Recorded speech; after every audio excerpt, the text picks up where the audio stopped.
يهرب. من ده اللي يهرب يا زين؟ احنا ما عندناش رجاله تهرب هم.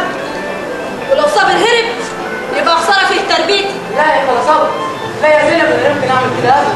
البلد دي اللي اتربيت فيها واتعلمت فيها لازم احارب عشانها.